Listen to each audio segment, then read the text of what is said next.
మద్యాన్ని నిషేధిస్తే పక్క రాష్ట్రాలకెళ్ళి తాగుతారు కాబట్టి ఆదాయం మనం కోల్పోతాం కాబట్టి మద్య నిషేధం ఎత్తేద్దాం.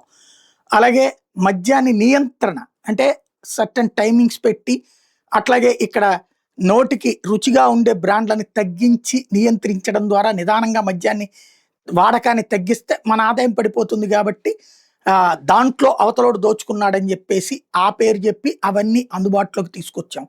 మందు ఇప్పుడు. అట్లాగే పేకాట మీద నిషేధం ఉంది అని చెప్తున్నాం. పట్టుకుంటున్నటువంటి సందర్భంలో అది లోకల్‌గా జరిగిన తప్పు తప్పించి మరేం లేదని జెప్తున్నాం.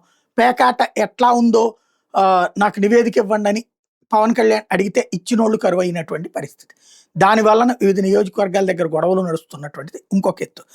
ఇప్పుడొచ్చేటప్పటికి తాజాగా బెట్టింగులు మన ప్రకాశం జిల్లాకు సంబంధించినటువంటోళ్ళు నేపాల్ ఎళ్లి బెట్టింగులు ఆడుతున్నారట. పేకాటను తర్వాత ఇటువంటి ఇదివరకు ఈ జూదాలన్నీ శ్రీలంక, నేపాల్ ఎళ్లి ఆడేవాళ్ళు గోవా అట్లాంటి కాసినోళ్ళకెళ్ళి. ఇప్పుడు ఇక్కడే పేకాట ఆడుకునే అవకాశం వచ్చింది కాబట్టి అది ఆగిపోయారు. ఇప్పుడు ఇది కూడా బెట్టింగులు కూడా మన దగ్గర చట్టబద్ధం చేసేస్తే పోతుందేమో. ఎందుకంటే నాశనం చేసుకుంటున్నారు జీవితాలు.